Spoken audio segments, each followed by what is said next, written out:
Oke, kita mulai aja. Bismillah.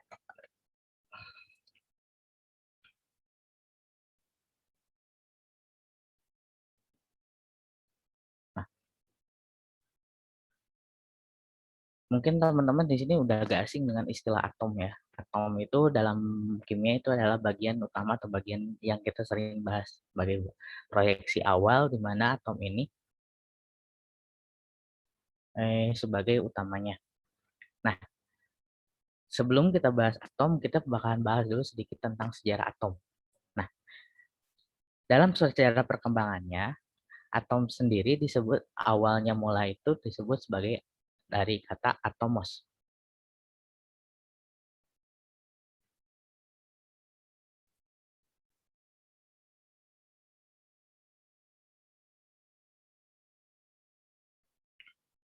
Atom itu awal mulanya disebut atomos.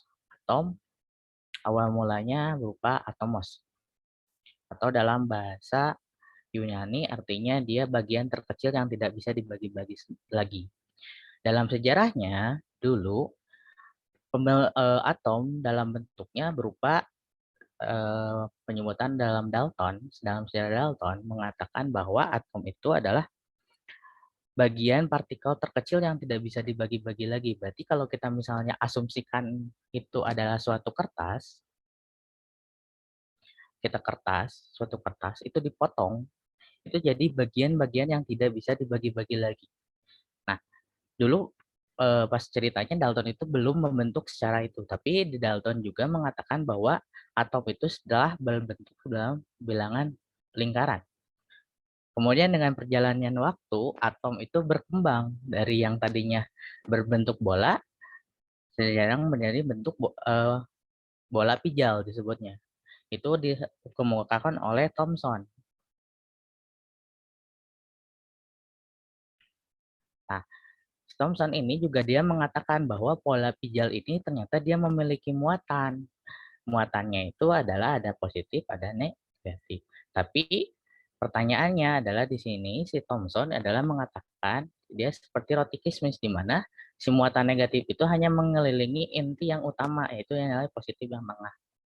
Lalu dengan sejarahnya kemudian dengan adanya kekurangan dari Thomson dikembangkanlah kemudian oleh Rutherford di mana kita setelah Rutherford ini dia mengatakan bahwa atom terdiri dari bangun bola yang memiliki ruang. Nah, kenapa dia berasumsi seperti itu? Dalam sejarahnya, Rutherford ini menggunakan proses aplikasi di mana beliau eh, menggunakan lempeng emas sebagai titik utamanya, di mana lempeng emas itu ditembakkan sinar alfa dan sinar tersebut akan masuk melalui lempeng emas itu ada yang masuk, ada itu kan, ada yang dipantulkan. Oleh sebab itu Rutherford mengatakan bahwa si atom atau bagian terkecil ini terdiri dari celah-celah. Jadi ada positif dan ada negatif di bagian lingkarannya. Nah, tapi Rutherford itu tidak bisa menjawab kenapa sih yang positif itu semuanya ngumpul di tengah. Kalau normalnya, kalau ada semut positif, harusnya dia tolak menolak dan dia terlempar. Nah, itu yang tidak bisa dijawab Rutherford. Dengan perkembangan selanjutnya, itu dikembangkan kembali oleh Neil Bohr. Nah, disinilah baru si atom ini dikembangkan oleh si Neil Bohr ini mengatakan bahwa atom itu punya muatan yang disebut muatan netral. Nah, muatan netral ini ada di tengah sehingga si atom ini bisa diasumsikan sebagai ini. Ini tentang sedikit tentang sejarah atom. Nah, kenapa sih atom itu penting di dalam kimia? Karena ini adalah bagian utama yang kita akan bahas secara keseluruhan. Khususnya dari soal-soal UTBK, biasanya dia membahas tentang bagaimana tipe-tipe atom berdasarkan bentukannya. Salah satunya bentukan-bentukan berdasarkan bentukan dari atom tersebut sejarahnya. Oke, sampai sini. Kita lanjut lagi. Nah, dengan ditemukannya atom itu bagian terkecil. Tapi secara keseluruhan, kenapa ada istilah unsur. Mungkin itu yang bakalan kebingungan, kok tiba-tiba jadi tabel periodik, sebelum tabel periodik ada unsur. Jadi atom itu kan bagian terkecilnya, berarti dia hanya satu bagian. Satu bagian. Nah, ketika atom itu digabungkan dengan sejenisnya, maka dia menjadi dua bagian atau lebih, sehingga dialah unsur yang disebut unsur. Jadi unsur itu sebenarnya terdiri dari beberapa atom yang sejenis intinya. Nah, dengan adanya unsur dan ditemukannya ceritanya waktu dulu ditemukannya radioaktif, maka kita bisa mengasumsikan, mulailah kita mengasumsikan bahwa di sini tentang bagaimana pembentukan dari si tabel periodik ini. Dalam sejarahnya, tabel periodik juga sebenarnya tidak langsung seperti ini jadinya. Ada beberapa tahap pengerjaan di mana sampai akhirnya terbentuklah tipikal tabel periodik yang seperti sekarang ini. Yang disebut kalau yang digambar kita lihat ini adalah suatu tabel periodik yang dinamakan sebagai tabel periodik modern atau Moseley. Ini judulnya adalah tabel periodik Moseley.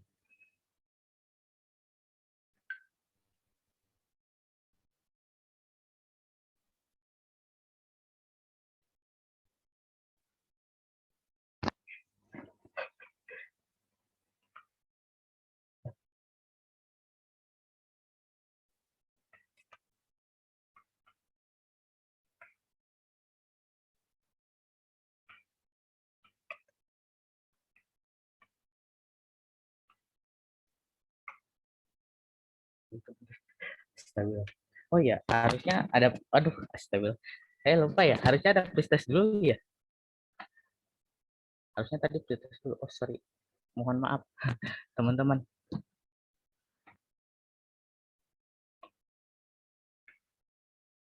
Teh Hani, apakah Teh Hani boleh ngobrol, bicara sebentar?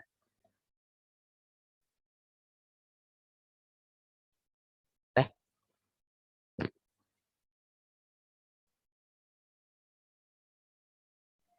lupa di mute. Gak apa, paling nanti di proses aja. oh, Ya di gimana? proses di akhir aja. Nggak apa. Oh, astaga. Saya lupa bikin linknya tadi tuh udah. Saya pikir linknya udah ada disediain sama Teteh atau enggak? Atau kalau misalkan intinya fotonya, soalnya nggak apa-apa sih. Oh, soalnya. Oh, saya nanti kirim ke soalnya aja ya. Paling nanti di sini kan seharusnya pembelajaran itu kan 10 menit itu pretest. Ya. Nah, tadi saya lupa sih nggak ngasih tahu. Oh, iya. 10 menit pretest, 60 menit materi yang kayak ini barusan, 10 menit lagi post test. Tapi kalau misalkan belum nyiapin ya nggak apa-apa. Paling nanti post test langsung aja di sini. Berarti jam 11.20. Nah, tampilkan aja kan nggak apa-apa di layarnya. Oh, ya baik. Ya, nggak apa-apa, nggak pakai link juga. Oke. Oke. Oke. Ya udah lanjut aja dulu ya materinya. Mohon maaf teman-teman di sini. Saya langsung ke materi ternyata ya. Harusnya tadi mau itu. Oke, lanjut lagi. Sekarang kita bahas yang kedua adalah tentang sistem predik unsur. Nah, sistem predik unsur ini didasarkan pada yang sekarang yang terbaru ini adalah Modeley tipe yang disebut modern atau Moseley atau penemunya si Moseley. Nah, Moseley. Nah, si Moseley ini mengatakan bahwa dia membuat suatu tabel periodik didasarkan pada dua karakter, yaitu karakter golongan A dan golongan B. Nah, di sini kita bisa lihat sebenarnya kita bisa asumsikan beberapa hal. Karena di sini ada nilai-nilainya yang biasanya kita sebut sebagai nilai atomnya. Di sini ada nilai 1, nilai atomnya H hidrogen 1, itu adalah muatan atom positifnya atau didasarkan pada proses positifnya.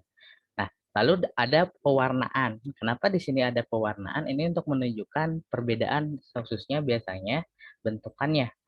Biasanya hidrogen karena warnanya kuning, di sini diasumsikan sebagai bentukan gas. Sedangkan yang lainnya berupa padatan. Lalu di sini ada yang warna hijau. Nah, warna hijau diasumsikan sebagai bahan-bahan di mana bahan-bahan ini tidak bisa ditemukan di alam. Biasanya kita bisa nemukan ini dengan cara dia disintesis.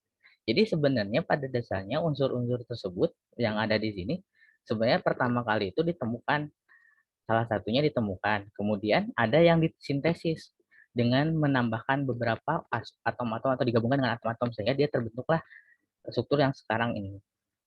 Nah, dengan adanya sifat sistem predik unsur yang sekarang, ada beberapa sifat yang bisa kita lihat dari sistem predik unsur ini. Yang pertama itu yang pertama adalah jari-jarinya. Semakin kanan jari-jari itu semakin turun. Artinya ketika kita punya atom, jari-jari itu adalah kan tadi seperti yang dibahas sebelumnya, atom itu terdiri dari proton dan elektron yang mengelilingi. Nah, semakin ke kanan, jari-jarinya itu akan lebih semakin kecil. R ini akan semakin kecil. Sedangkan semakin ke bawah, jari-jari akan semakin membesar. Kenapa demikian? Karena gini, seperti yang dibahas sebelumnya, bahwa elektron itu mengelilingi lingkaran. Semakin banyak elektron yang mengelilingi lingkaran, tetapi lapisan pertamanya atau orbitalnya itu kecil, maka jari-jarinya akan semakin mendalam atau mengecil. Karena energinya yang terikat, energinya akan semakin cepat untuk ketarik oleh positifnya tadi. Itu yang mengakibatkan kenapa suatu atom atau di dalam tabel periodik unsur ini semakin ke kanan nilainya akan semakin kecil. Nah, selanjutnya kemudian sedangkan untuk elektronegativitas. Apa sih elektronegativitas itu? Elektronegativitas itu adalah suatu aktivitas suatu elektron, kemampuan suatu elektron. Kecenderungan untuk menerima suatu elektron atau menarik suatu elektron. Contoh gini, jika kita punya hidrogen, kita punya litium 2+, nah si atom ini akan cenderung untuk menarik suatu elektronnya, atau ada yang kecenderungan untuk menarik elektron, di mana dia cenderung ketika dia suatu elektron yang lepas, terluar, dia akan tertarik oleh yang ke dalam. Itu yang disebut dengan elektronegativitas. Selanjutnya adalah afinitas elektron. Apa itu afinitas elektron? Afinitas elektron itu artinya kemampuan untuk melepas elektron, di mana si elektron itu akan mudah terlepas atau tidak, tergantung dari jumlahnya. Sedangkan untuk energi ionisasi adalah kemampuan untuk melepaskan energi ion.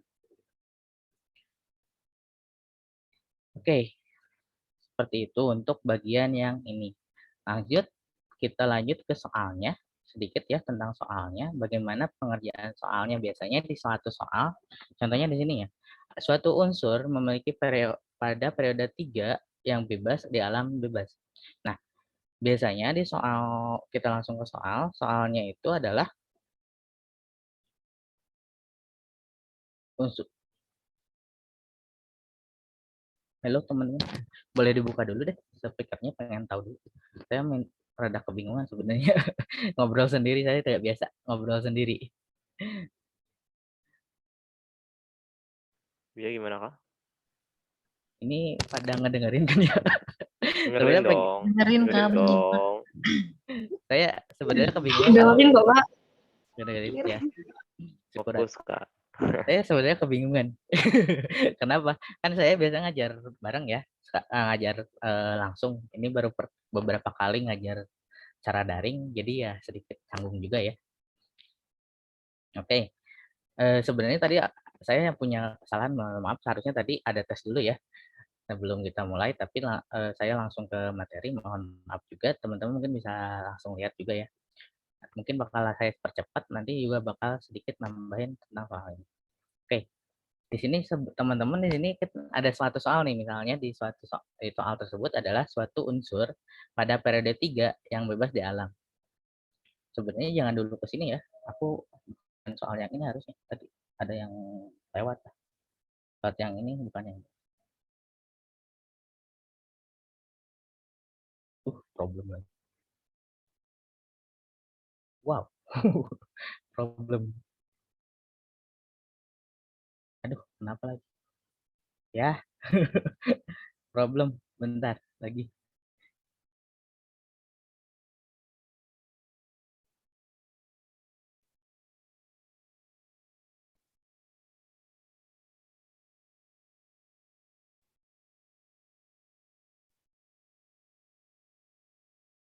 This window away. Bentar ya.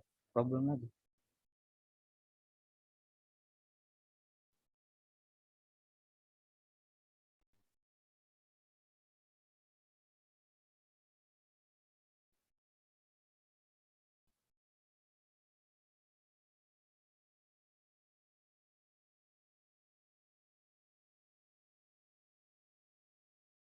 Nah, harusnya saya bahas ini dulu ya sebelum kita bahas yang tadi. Nah, kan sebenarnya tadi udah dibahas sebelumnya bahwa penggolongan itu terdiri dari golongan A dan golongan B. Golongan A dan golongan B.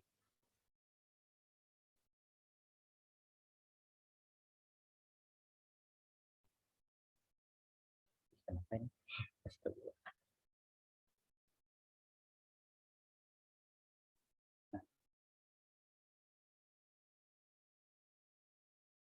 Nah, golongan A dan golongan B. Nah, sebenarnya di penamaannya sendiri dari dulu sebenarnya ada penamaan khusus ya. Misalnya golongan A itu disebut dengan golongan alkali. Alkali ini disebutnya pereduksi sangat kuat, sifat istimewa. Sebenarnya selain itu nama lainnya adalah golongan dia kemuannya nanti bersifat logam.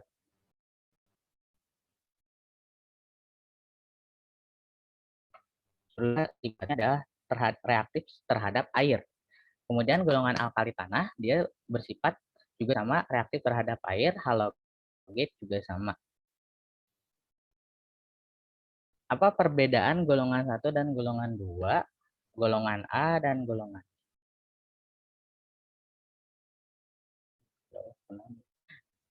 A dan golongan A dan golongan B?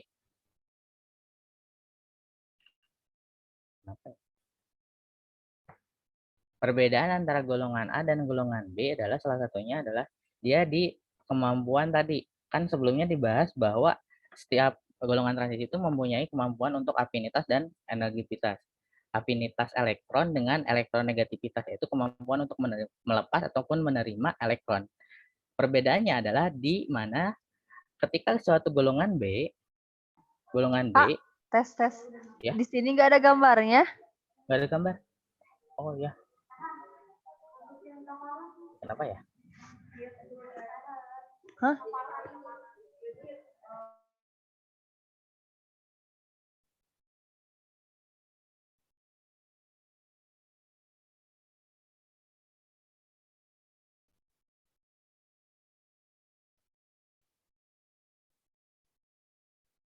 Banyak deh. Bentar teh.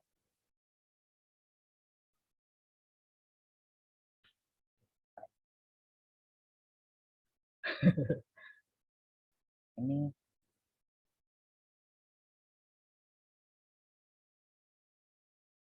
kelihatan nggak sekarang? Belum. Belum, Kak.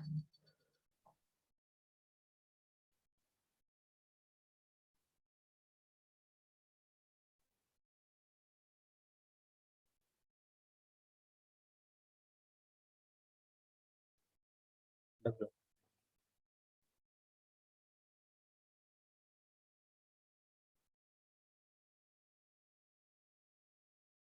Udah masuk belum teh?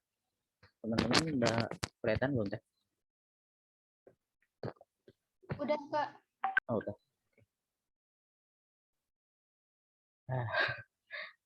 Astagfirullahaladzim.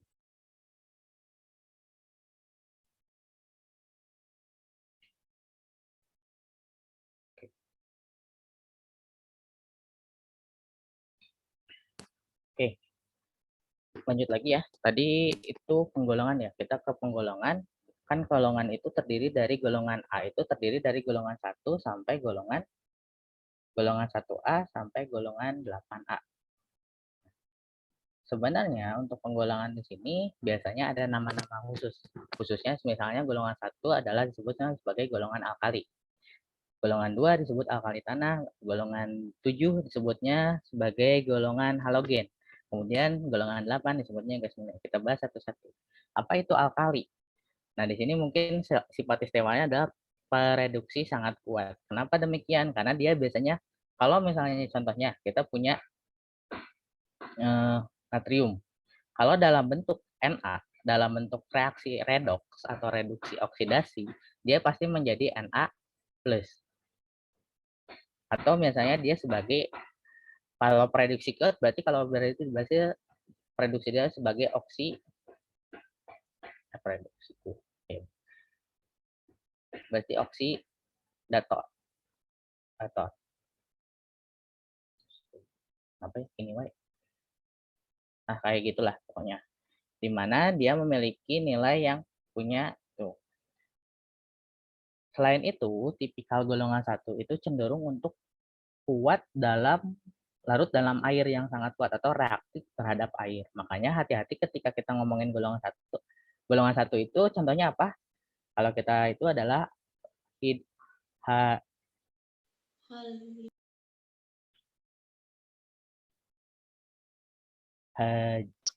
helium, Haji Lina kawin Ruby CS frustasi kan gitu ya singkatannya Iya, biasa iya, teman-teman. Haji Iya, Lina Kak. Ruby CS frustasi. Nah, itu biasanya golongan 1. Teman-teman pasti kenal nama itu. Kemudian golongan alkali tanah singkatannya apa? Beli mangga cari sirsak. Sama Campur itu. sari banyak rasa. Nah, kemudian golongan 7 yang paling kita sering itu korocot, kolor, dan jenisnya lah gitulah. Nah, emang golongan 7 golongan gas halogen. Kemudian yang terakhir adalah gas mulia. Kenapa disebutnya gas mulia? Karena tipikalnya gini. Karena namanya gas mulia itu jomblo, artinya sendiri gitu kan. Makanya di alam gas mulia itu biasanya sendiri. Oke. Sampai sini untuk sifat karakter-karakter gas mulia. Mungkin ada banyak karakter lain yang mungkin saya tidak bahas, mungkin nanti kalian bisa cari sendiri. Oke, lanjut.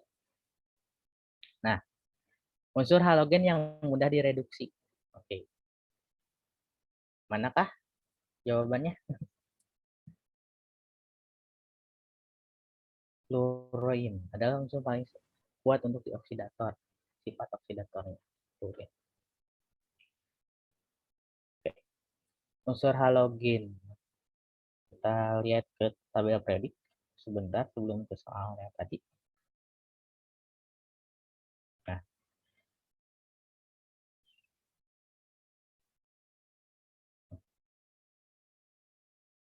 lihat di sini. Ada istilah kan jari-jari turun sedang kanan. Sedangkan untuk elektronegativitasnya semakin tinggi. Kenapa di sini kan ditanyakan yang soal yang tadi adalah alasan kenapa si jawabannya fluorin adalah gini. Semakin tinggi ke atas, semakin reaktif dia untuk melepaskan, jadi semakin mudah dia untuk melepaskan elektronnya. Sehingga dia mudah untuk direduksi tadi. Direduksi berarti kalau direduksi dalam kata lain dia penurunan elektron atau penurunan elektron tadi. Jadi awalnya F itu awalnya F. Kalau kita misalnya kita punya F fluorin, F menjadi F min. Kan ini penurunan nilai elektron atau misalnya bilox, penurunan bilox di mana awalnya dia 0 menjadi 1. Kenapa dia cenderung untuk melepaskan elektron? Kita lihat lagi dulu si F ini dia punya konfigurasi di mana elektron terluarnya berupa 7. Elektron terluarnya itu berupa 7. Sehingga kecenderungan dia adalah menerima 1 elektron dari senyawa lain. Itu kenapa itu jawabannya fluoron. Oke. Oke, selanjutnya kita akan sedikit membahas tentang nomor atom dan konfigurasi elektron. Wow, masuk kayak gini ya. Teman-teman pasti udah tahu lah ya, kalau ini konfigurasi yang ini itu didasarkan pada konfigurasi di mana disebut sebagai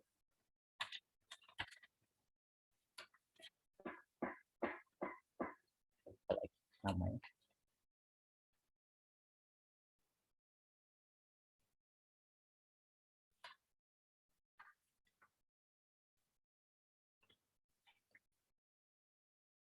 Prinsip orbital atau Aufbau.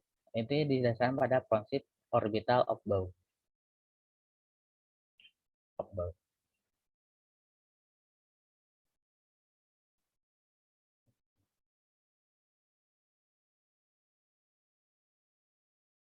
Di mana untuk penamaannya sendiri didasarkan pada 1S, kemudian 2S, 2P, 3S, 3P, 4S, kemudian 3D.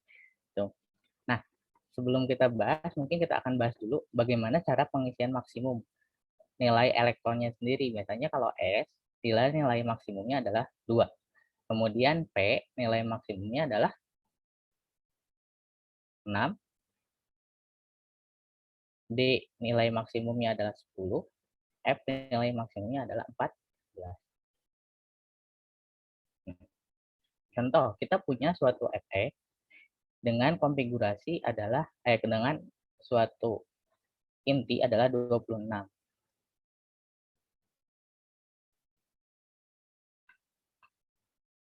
Maka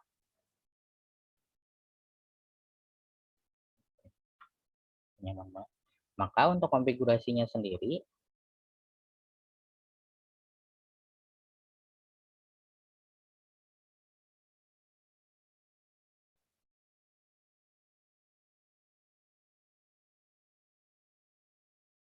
kita akan langsung konfigurasinya sendiri langsung adalah, nah, di mana penempatan pertama adalah S.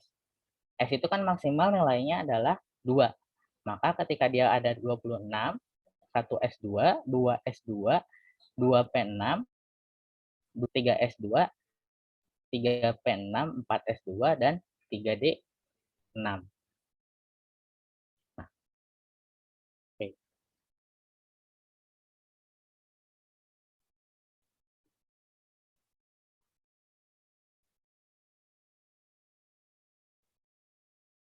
Di prinsip Aufbau sendiri sebenarnya itu didasarkan pada ada yang namanya orbit, suborbit, ada namanya orbit. Nah, setiap ruangan sebenarnya gini, si S ini punya nilai yaitu satu ruangan.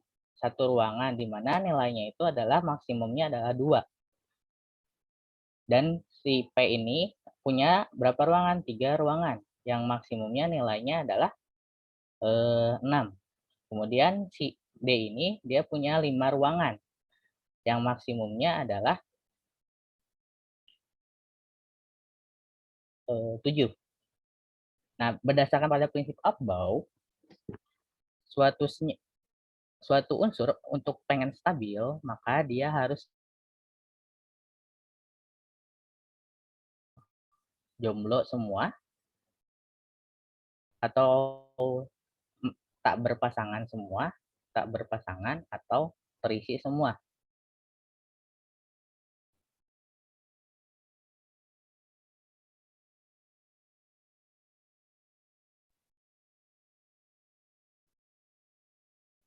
Aufbau ini adalah semua terisi penuh atau dia tidak berpasangan. Biasanya itu Aufbau.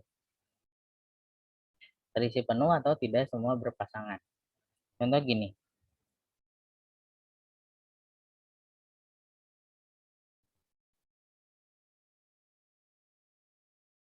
Jika kita punya nih senyawa yang akhirnya berupa P5. Akhirnya misalnya yang ini ya, kita langsung ke S2S2 3D6. Berarti kan untuk pengisiannya sendiri, pertama kita akan isi di bagian akhirnya itu 1, bagian atas yang ke atas dulu, kemudian kita bagian 2 yang S-nya ke bawah dan 1. karena kecenderungan dia tadi yang sebenarnya prinsip yang saya bilang adalah dia terisi penuh atau dia terisi masing-masing satu. Maka kalau misalnya EP ini bisa membentuk suatu EP3+. EP3+ atau EP2+. Kenapa demikian? Karena ada dua yang bisa kita keluarkan, yaitu di mana ketika kita pengen mengeluarkan senyawa ini, unsur ini, maka si EP ini akan cenderung menjadi seperti ini.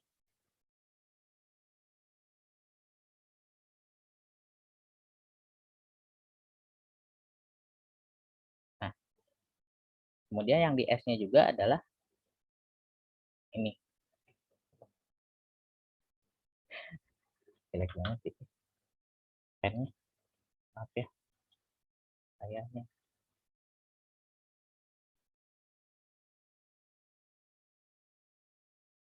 Nah, jadi cenderung untuk dia bakal berubah menjadi EP3+ atau EP2+ atau EP menjadi EP+. Nah, kenapa demikian? Karena ada salah satu yang dikeluarkan. Jadi ketika sebenarnya prinsip elektron up-bow ini adalah dia adalah kemampuan unggur untuk menstabilkan suatu atom dalam bentuk ion. Di mana ketika kita lihat konfigurasi elektron, bagian terluarnya atau misalnya itu tadi didasarkan pada prinsip yang sebelumnya, dia akan terlepas satu elektron atau dua elektron. Dan kalau di sini biasanya jadi 3 elektron, tergantung kondisional. Oke, sampai sini masih kebingungan cara menggunakannya. Oke.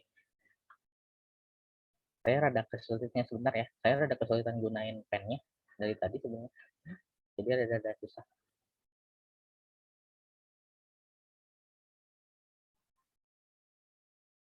Nah, kita langsung aja ya. Nah, misalnya kita ke soal, jika ke suatu konfigurasi elektron FeAr 4s2 3d6 jumlah elektron yang tidak berpasangan pada elektron tersebut adalah, nah kalau ada soal seperti ini kan tadi disebutkan sebelumnya yang saya bahas bahwa si S ini punya satu ruangan, kemudian si PS1 punya satu ruangan, untuk si P itu punya 3 ruangan. 1, 2, 3. Kemudian untuk si D dia punya 5 ruangan. Kemudian yang terakhir untuk F itu punya 7 ruangan. F itu punya 7 ruangan. Nah, karena di sini di ujungnya adalah 4s2,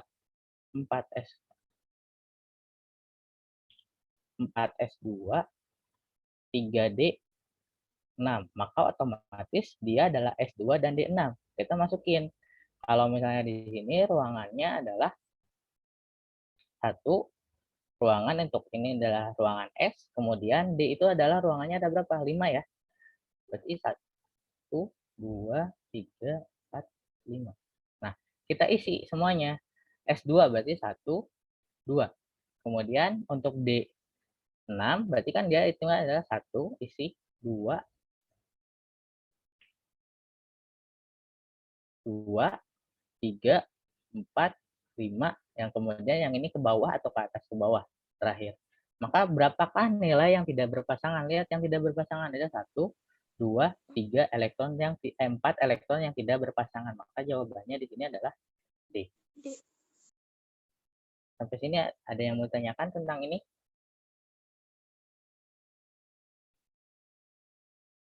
Masih bingung, Kak.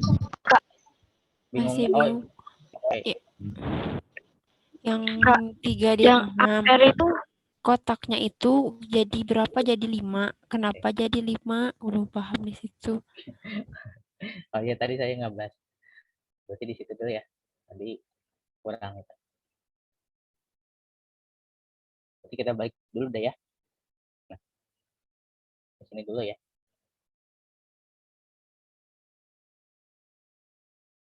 Kita ulangin lagi dah ya, tentang bagaimana suatu pengisian konfigurasi elektron ini. Nah,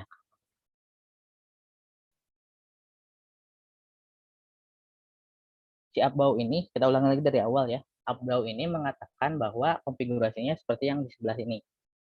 Sebenarnya di sini tuh ada beberapa prinsip yang harus kita bahas dulu. Yang itu satu itu elektron. Elektron. Yang dimaksud elektron di sini ini, yang bagian yang kosong ini. Nah, kemudian di sini ada kan yang namanya elektron itu kan dikatakan atau mengelilingi proton. Kan tadi sebelumnya dibahas di atom itu proton. Ini proton di tengah, elektron di pinggirnya.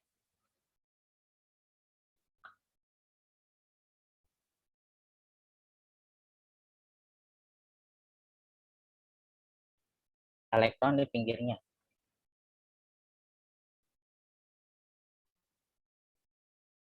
Nah, elektron di pinggirnya. Kayak gini ya, muter ya. Nah, semakin luar elektron itu kan semakin jauh dari proton, maka dia cenderung untuk melepaskan. Dan jadi sebenarnya ini itu adalah kalau kita asumsikan sebenarnya semakin dalam elektron itu ini tuh bukan semakin luar tapi semakin dalam sebenarnya. Berdasarkan pada sifat yang sebelumnya, kan sifat yang sebelumnya dikatakan bahwa jari-jari kalau semakin ke kanan semakin dalam kan, semakin itu kan. Kenapa demikian? Karena ini si elektron yang semakin dalam itu dia bakalan semakin padat elektronnya, jumlah elektronnya. Itu dapat dari sini. Nah, kita bakalan langsung ke inti di mana di sini kan ada yang namanya lapisan kan. Ini yang disebut lapisan. Itu disebut sebagai orbit. Nah, orbit. Di setiap orbit atau lapisan ini itu punya yang namanya maksimum elektron yang dapat ditampung. Yaitu yang nilai yang ini, maksimum elektronnya. Sampai situ paham dulu? Paham ya? Nah, kenapa nilai S itu sama dengan satu ruangan disebut sebagai suborbital. Suborbital. Seumpama gini deh, kalau elektron itu kan bertransformasi, dia terus bergerak. Bergerak terus, muter. Setiap si elektron ini itu punya ruangan masing-masing. Nah, di lapisan, setiap lapisan punya maksimum ruangan. Nah, itu maksudnya. Kenapa ini ruangannya 1 dan ini ruangannya 3. Kan di sini dikatakan S itu ruangannya nilai S itu sama dengan satu ruangan. Atau misalnya dia suborbitnya adalah satu ruangan. Sedangkan si P itu punya 3 ruangan. Ya. Apa ya? Ini dulu. Kemudian si D punya 5 ruangan. Kemudian si F terakhir, F juga punya 7 ruangan. Nah, maaf ya, ini kenapa sih pennya kayak gini? Pesan kemarin nggak kayak gini. Nah, punya 7 ruangan. Nah, setiap ruangan tersebut punya maksimum isi. Artinya dia punya maksimum isi. Yang S itu maksimum 2 elektron, yang P itu maksimum 6 elektron, dan D itu maksimum 10 elektron. Ya. Nah, yang selanjutnya adalah bagaimana si suatu elektron itu bisa stabil. Elektron yang ada di ruangan-ruangan tersebut itu stabil. Kondisi stabil suatu elektron itu adalah 2. Pertama, terisi penuh, artinya dia punya pasangan masing-masing. Nah, dari golongan yang ini sampai ujung itu punya pasangan masing-masing, maka dia stabil. Yang kedua adalah jomblo semua, artinya setiap elektron yang ada di sini dia semuanya sendiri. Ya. Paham seperti itu? Nah, itu yang makasih Kak. Nah, itu yang disebut sebagai proses penggambaran Abau ini gitu.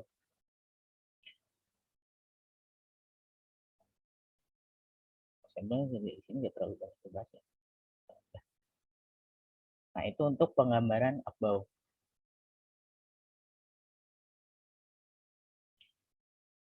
Nah, kita lanjut lagi ke sini ya.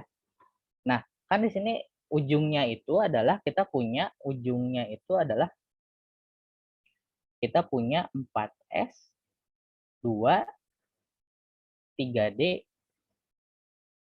6. Oke. Kita bahas dulu yang 4 sama 3. Sebenarnya 4 sama 3 itu untuk menunjukkan apa sih sebenarnya di nilai ini? Itu nunjukin periode. Periode itu apa? Lihat di sini. Itu adalah nilai yang ke bawah. Semakin besar nilai periode, dia juga akan semakin nilainya ke bawah gitu. Nah, untuk yang 6, 2 dan 6 ini, yang 2 dan 6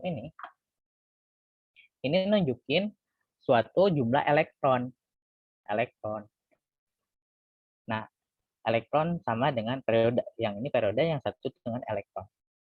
Maka dia akan mengasumsikan menjadi elektronnya. Kemudian kita masukin nih nilainya. S itu nilainya 1, itunya nilainya 5. Aduh, ini mulai ya.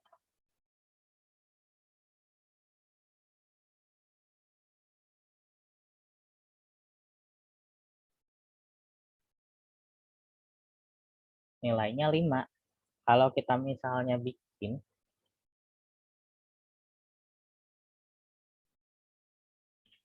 konfigurasinya, ruangannya ini nggak digambarin ya, tapi plus minusnya seperti ini, di mana S itu satu ruangan, kita isi misalnya S itu isinya berapa? 2 ya, 1, 2. Kemudian yang D itu isinya 6.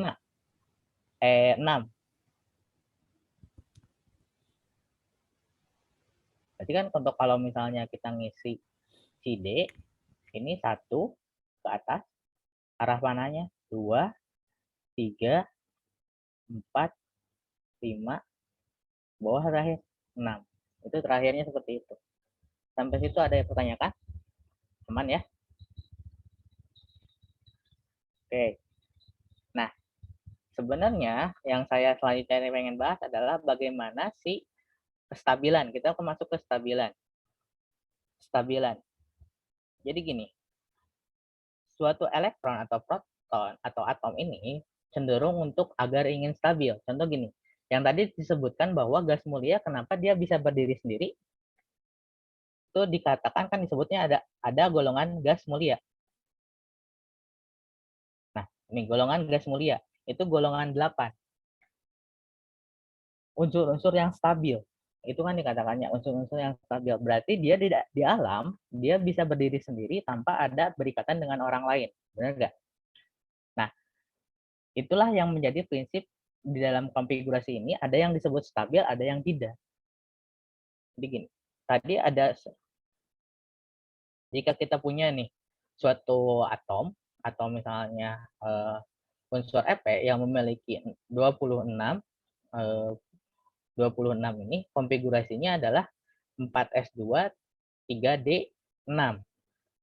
Berarti kan tadi udah dibahas, dari soalnya udah ditulisin ya, bahwa konfigurasinya adalah untuk yang atom elektron terluarnya satu ruangan kosong dengan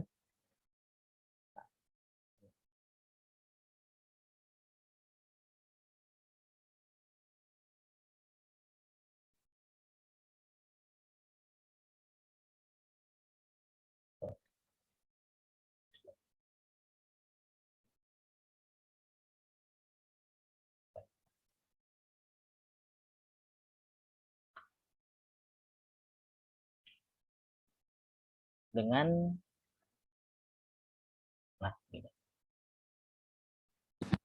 Kan sebenarnya kalau kita lihat kan tadi syarat untuk stabil itu adalah dia terisi penuh atau dia jomblo semua. Jika dia terisi seperti ini, sebenarnya si Fe ini pada dasarnya dia tidak stabil. Agar dia stabil, dia harus melepaskan yang mana? Yang ini kan, yang satu. Maka dia bisa menjadi Fe itu bisa menjadi Fe plus. Fe1 plus. Karena apa? Karena dia melepaskan ini satu elektron di gugus 3D ini. 3D itu menjadi 3D5. Nah, ini syarat untuk jadi jomblo semua, terisi semua. Dan yang si S itu tetap stabil.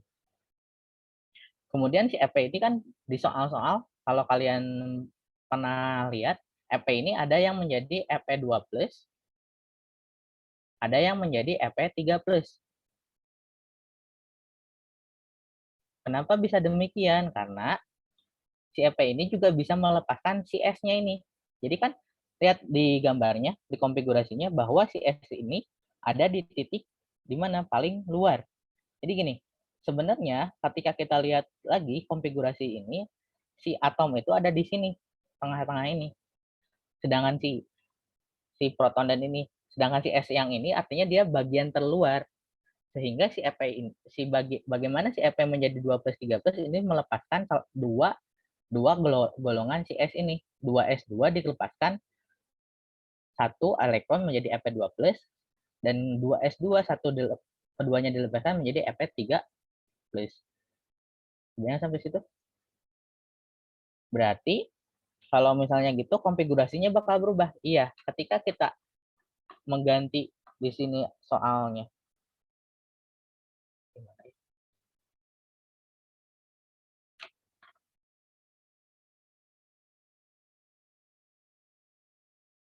Di soalnya adalah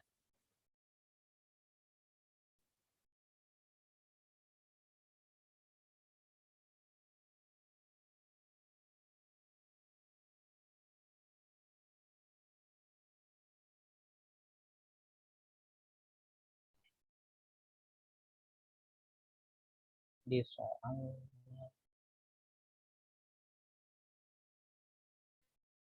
soalnya adalah 26 EP3+, EP+,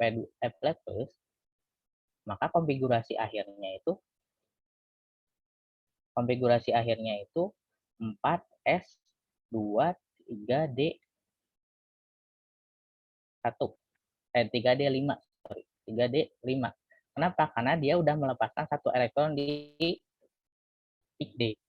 Kemudian kalau misalnya 26 Fe2+, maka konfigurasinya adalah F4S1 3D5. Dan terakhir ketika dia konfigurasinya Fe3+, maka dia berupa 3D5 di ujungnya. Sampai situ. Kebayang untuk bikin konfigurasi elektron?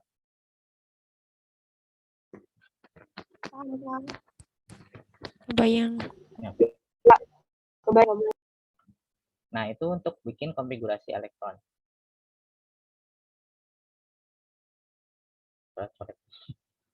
Nah, ini udah ada jawabannya.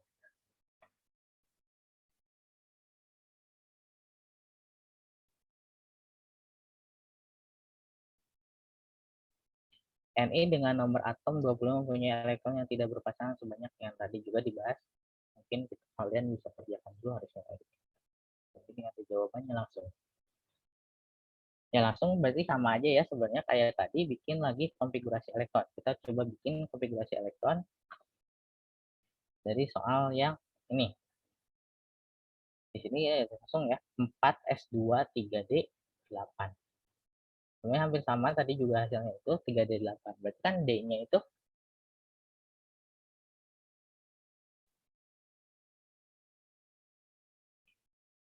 nanti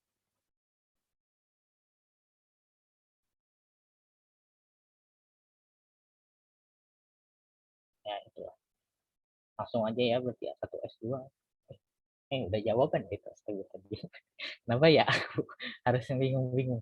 Berarti kan dia itunya adalah S-nya adalah berarti 1, dia terisi penuh keduanya. Kemudian D-nya itu terisi 8.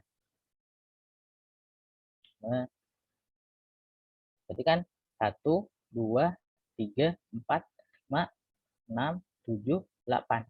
Ada berapa yang tidak berpasangan? Itu adalah 1, 2, dan 2 tidak berpasangan. Jadi jawabannya adalah 2. Oke. Sampai sini ada yang mau ditanyakan tentang ini? Aman ya? Enough? Oke. Nah, selanjutnya adalah Kan tadi ada yang saya bahas ada 3 dan 4. Itu adalah nilai periodanya. Nah, bagaimana kita menentukan nilai golongan? Itu dia dari mana sih? Yang kita bisa lihat adalah dari ini. Dari namanya subkulitnya atau kulitnya sendiri. Misalnya kita punya S1, maka dia biasanya golongan 1A. Kemudian di ujungnya adalah S2, maka dia golongan 2A. Kita contoh ya, berarti kan gini. Berarti itu asumsi kan gini. Tuh. Nah, kalau misalnya kita punya 4S2, 3D8, dia masuk golongan berapa sih? Lihat, S2 dan D8 itu masuk golongan berapa? 3D2, S dan D2, S2 dan D8. Maka dia ada golongan B. Jadi gini, cara ngebedain golongan A dan golongan B itu gimana? Nah, biasanya golongan A itu golongan yang di ujungnya adalah P. P sama S. Sedangkan untuk golongan D, itu di ujungnya adalah, subkulitnya adalah D. Itu untuk membedakan bagaimana kita membedakan golongan A dengan golongan B. Lalu gimana kalau misalnya satu lagi golongan yang ujungnya F? Ya kan? Ada yang ujungnya F. Itu golongan apa sih? Golongan yang disebut dengan golongan lactanida, actinida.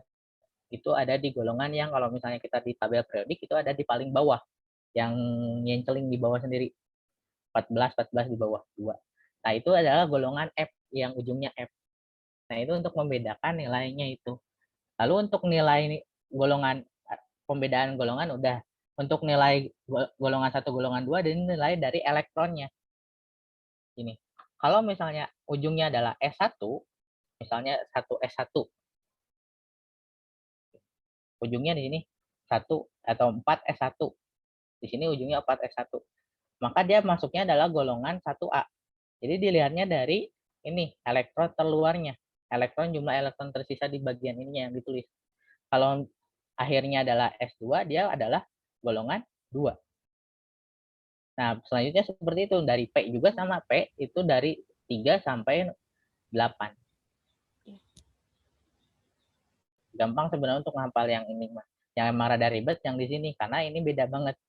Golongan D1 sama dengan 3, D2 sama dengan 4. Emang dimulainya dari 3 sampai ke ujung ke bawah. Ini untuk pembedaan untuk golongannya itu. Sedangkan 10 itu ada di 1B dan 10B.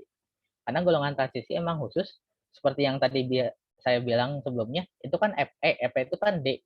Fe itu punya 3 elektron. Bisa ada Fe2+, Fe3+, atau Fe+. Kan itu ya tadi dibahas. Nah, kalau golongan A biasanya cenderung cuman hanya satu, misalnya Cl- atau misalnya Ca2+. Jadi emang dia tidak ada variasi koefisien elektron ketimbang golongan si transisi ini, golongan B ini gitu. Nah, ini untuk menentukan golongan atau valensi itu dilihatnya dari ini, nilai S atau nilai P-nya. Sampai situ paham? Oke, lanjut ke soal. Kita langsung ke soal. Jika diketahui konfigurasi elektron 3S2, 3P5, 4S1. Oke. Maka unsur tersebut, oke. Lihat sifatnya. Dia ada di golongan berapa? Nih. 1A. Golongan 1. Berarti dia golongan 1. 1A. Nah, kalau golongan 1A cenderung untuk menerima atau melepaskan? Melepaskan. Melepaskan ya. Karena cenderungannya dia untuk lebih mudah melepaskan. Nah, gitu aja. Berada di dalam keadaan tereksitasi. Ini pernyataannya, saya lupa lagi. Pernyataan dan ini sistem pernyataan. Maka jawabannya, pada keadaan dasar, atom netral mempunyai konfigurasi 3S2, sp6. Kemudian apabila atom tersebut menyerap energi, maka elektron yang didapat berpindah semakin tinggi, semakin besar. Ini sesuai ya. Merupakan atom unsur gas mulia. Benar atau salah? Salah ya ini. Jelas salah. Termasuk periode 4 ini benar. Kalau untuk lihat periode, cukup lihat yang ininya aja nilainya. Yang tadi sebelumnya dibahas, nilai yang paling ujung. Yang bagian yang paling besarnya berapa? Kalau ini 3, berarti kan bagian besarnya 4. Maka dia periodenya periode 4. Iya. Seperti itu. Nah, diketahui konfigurasi X adalah 2. 3S 2. Dapat bereaksi dengan unsur Y yang terletak pada golongan oksigen. Oke. Kita bahas. NeX itu konfigurasinya adalah 2, maka dia akan kemungkinan dia Ne2 3S. Cenderung dia melepaskan 2 elektron ya. Gitu ya. 2 elektron. Sedangkan si Y terletak pada golongan Y itu terletak pada golongan oksigen. Kalau oksigen biasanya berapa? 2, min 2 Kak. Min 2 ya. Min 2 otomatis ketika X ini 2 plus berhubungan dengan si Y, maka dia akan saling memberikan elektron. Sehingga dia akan berkonfigurasi menjadi X O gitu kan ya. Maka jawab XY, sorry. XY. Maka dia akan membuat ini adalah X dan Y. Bayang sampai situ?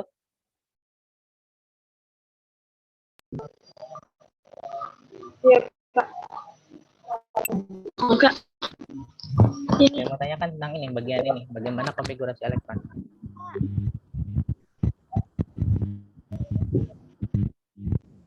Aman ya? Mau tanya, Kak. Ya, boleh. Kalau jawab soal UTBK itu harus hafal ciri setiap unsur golongan ya, Kak? Itu tuh wajib atau enggak sih sebenarnya? Enggak juga sih sebenarnya. Apa? Ciri setiap golongan. Yang ini ya, yang nilai ini. Iya, Yang Kak. nilai. Nah, sebenarnya ada cara lain selain cara untuk menentukan ini.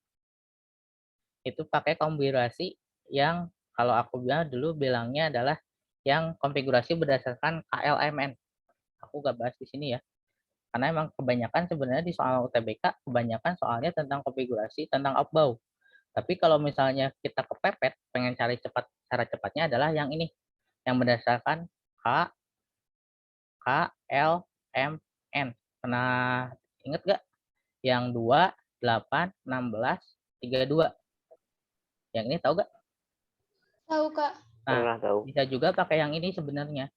Jadi gak selamanya kita bisa gunakan yang konfigurasi. Agar lebih jeli itu biasanya pakai konfigurasi yang tadi. Tapi kalau misalnya cara cepatnya biasanya pakai yang ini kalau saya ngerjain mah biasanya. Gitu. Kebanyakan sih soalnya tipikalnya yang seperti ini. Jadi emang tidak terlalu fokus sama itu pun nggak masalah sebenarnya. Di sini juga bisa dilihat dari ini. Khususnya kalau misalnya nyari periode ya, periode di sini paling gampang pakai yang ini. Karena bisa lihat ke periodenya dia golongan berapa langsung. Periode 3 atau periode 4 atau 5, 6 gitu. Biasanya dia di sini. Gitu. Oke. Lanjut ke ikatan kimia lagi. Cepet ya. Kami go. 11 ya. Masih ada 10 menit lagi. Kita lanjut dulu ya ke ikatan kimia. Oke.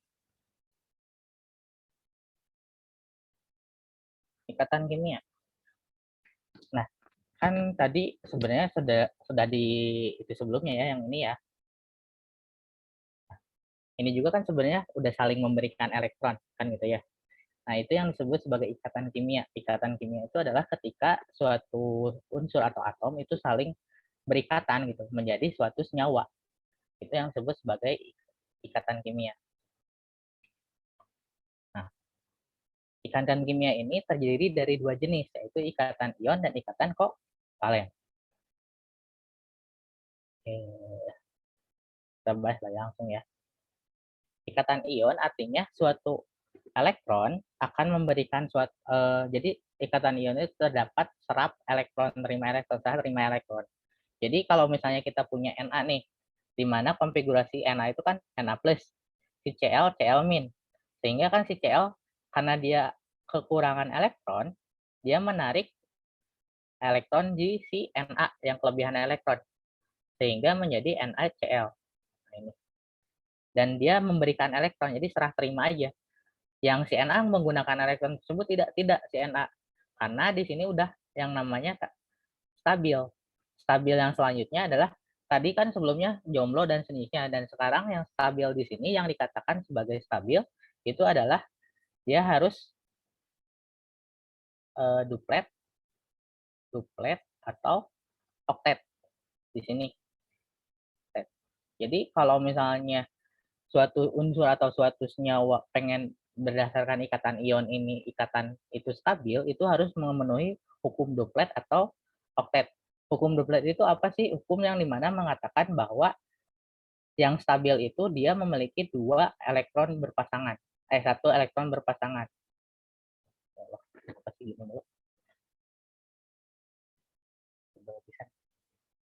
Duplet dan oktet.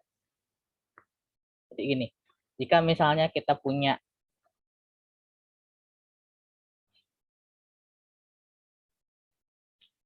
atom yang paling stabil itu yang pertama itu hidrogen ya. Yang paling kecil itu kita punya hidrogen. Punya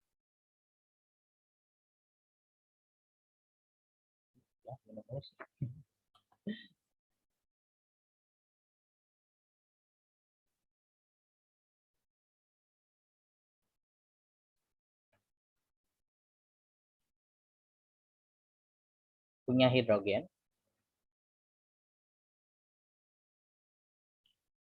Kan hidrogen itu punya proton 1. Maka dia bisa itu menjadi H+ kan gitu ya. Nah, itu yang menjadi itu agar dia stabil, dia perlu elektron yang lain, maka dia menjadi H berikatan dengan 2 elektron kan itu. Ya kan dia memenuhi hukum duplet. Duplet ini biasanya hanya untuk hidrogen dan juga temannya yang diinginnya adalah helium. Dia untuk quartet itu dia hanya memerlukan 2 elektron.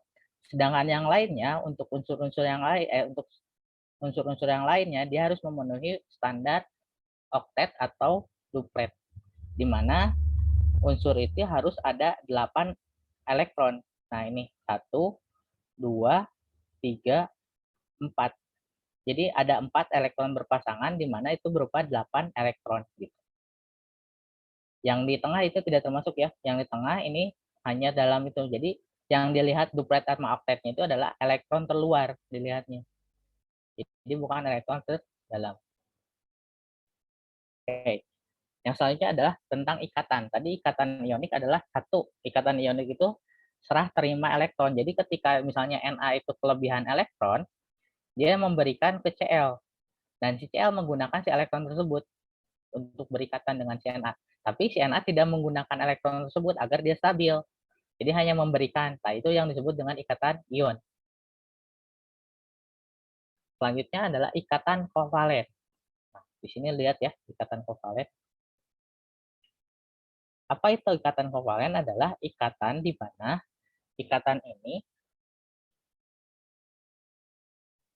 lihat di sini di konfigurasinya, si N ini memiliki elektron terluar, yaitu si X1, 2, 3, 4, 5. Dia punya elektron terluar 5 elektron terluar. Nah, 1 elektron diberikan kepada O yang sebelah kiri ini. Dan si elektron ini digunakan secara bersamaan. Nah, itu yang disebut sebagai ikatan kovalen, di mana ada elektron, masing-masing saling memberikan elektron dan digunakan bareng-bareng. Gitu. Selanjutnya yang di atas juga sama, di mana ada 2 elektron yang diberikan si N, sehingga digunakan bersama dengan O yang di atas. Ini berdasarkan pada rumus senyawa HNO3. Ini ketika struktur ininya adalah seperti ini. Lalu ada yang disebut sebagai ikatan kovalen koordinat atau koordinasi biasanya disebutnya. Itu apa? Ini di mana N memberikan elektron ke si O yang di bawah, tapi dia menggunakan cara bersamaan.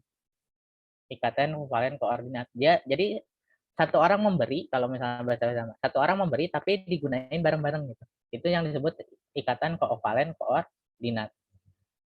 Selanjutnya ikatan kovalen polar itu berdasarkan pada elektron pasangan bebas. Semakin banyak ikatan PEB-nya atau pasangan elektron bebas, semakin besar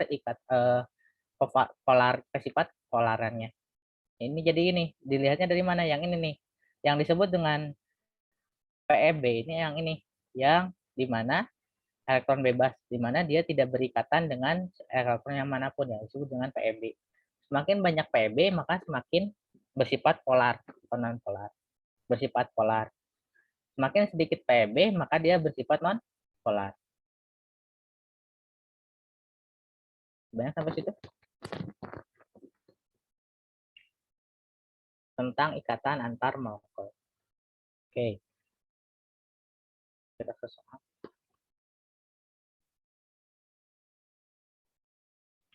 Unsur X mempunyai konfigurasi Ne 2s2 3p5 di antara unsur-unsur berikut. Dapat membentuk ikatan ion dengan X adalah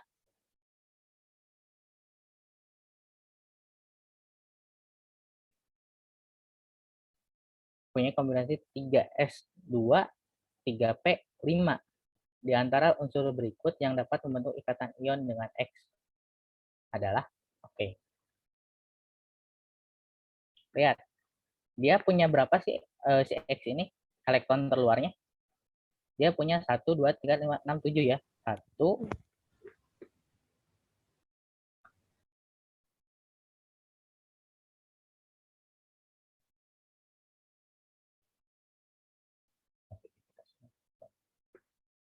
dia punya 7 elektron, maka dia 1 2 3 4 5 6 7. Dia punya 7 elektron. Manakah yang berikatan jika ingin berikatan ionik? Lihat. 1 bukan, Kak? Kalau misalnya dia pengen berikatan ionik, maka dia valensinya 2+. Berarti kan dia Ki itu, berarti dia melepaskan 2+, kan Ki 2+. Berarti dia terluarnya adalah 2+. Bisa nggak jadi ionik ke-7? Bisa sebenarnya. Dia berikatan dengan Ki, maka X sama dengan yang Ki. Jadi jawabannya kemungkinan besar yang 2 dan 4. Kemungkinan besar yang 2 dan 4. Nah,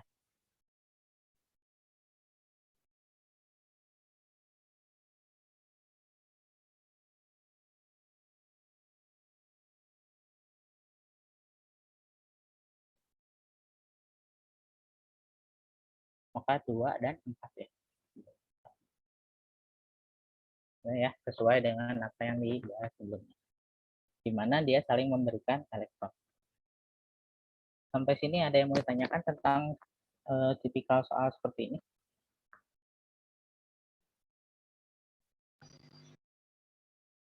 Aman ya? Nah, selanjutnya coba. Kak, bisa soal sebelumnya nggak, Kak? Yang barusan? Itu kan X-nya kan kekurangan 1 ya, Kak ya? Kurang 1 kok bisa sebanyak Ki sama S? Jadi gini. Kan sama-sama valensinya 2 itu. Nggak 1. Gitu. Elektron valensinya 2. Jadi gini. Suatu atom akan memiliki kecenderungan gini. Kan tadi ada dibahas, suatu atom harus stabil dengan syarat 1 duplet, 2 oktet. Kan itu ya. Karena valensinya 2, berarti dia punya 2+. Kalau di sini valensinya 7+, artinya elektron terluarnya adalah 7+. Bentar ya.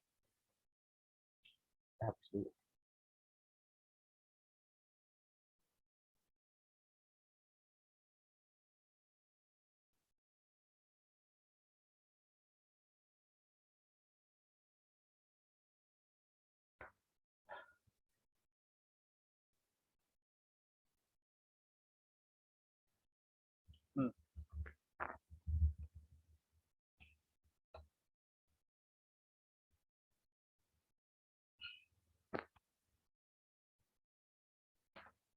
Kan di sini dikatakan P itu punya elektron terluarnya adalah 7 ya.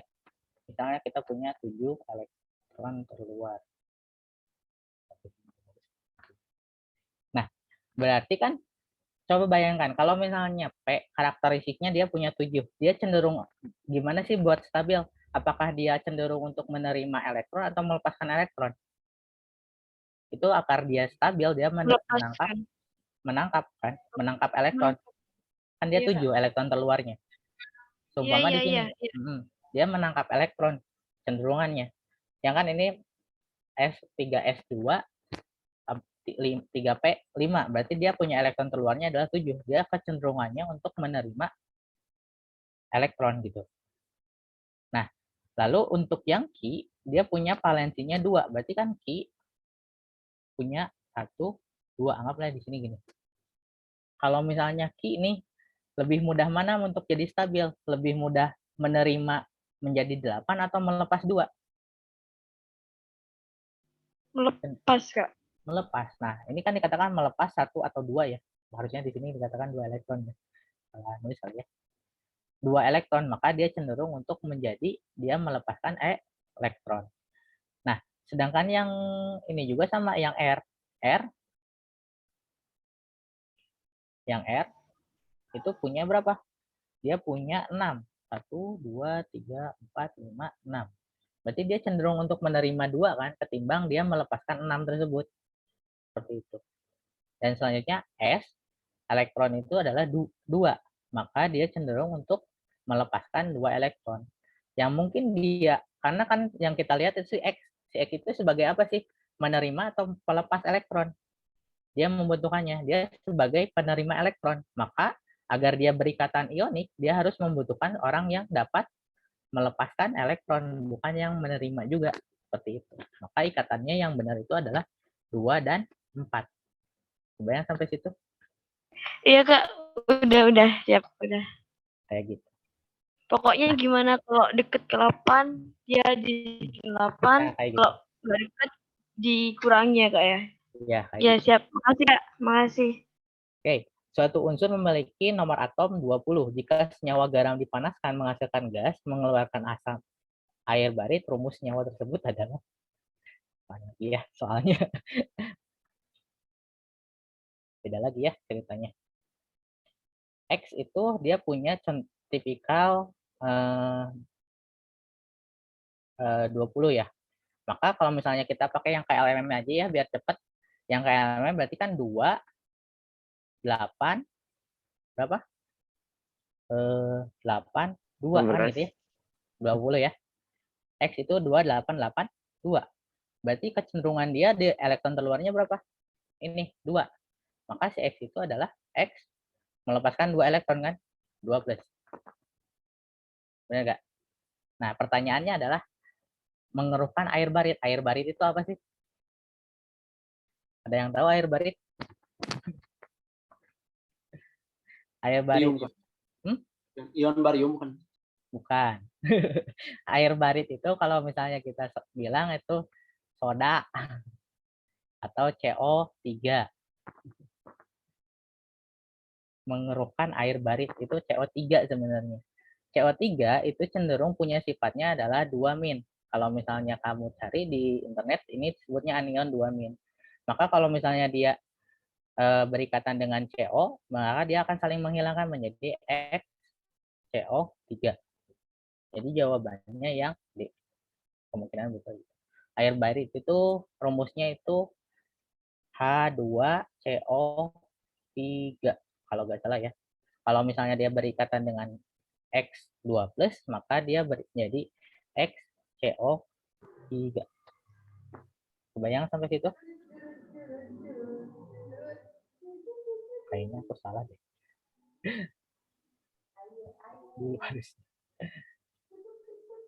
Nah, seperti itu. Ini makanya tadi nggak selamanya kita gunain konfigurasi elektron ketika kita nyari yang mudah kayak gini. Kalau misalnya kita bisa gunakan yang 2882, kita bisa gunakan itu sebagai standarnya. Jadi nggak selamanya yang tadi konfigurasi elektron menjadi patokan utama juga. Tergantung karakteristik soalnya. Iya, benar-benar ya. Jawabannya adalah D. Waktunya untuk post test ukurnya, Kang? Oke. Oke, siap. Oke, selanjutnya mungkin untuk post test. Bentar. Saya lupa. Gimana?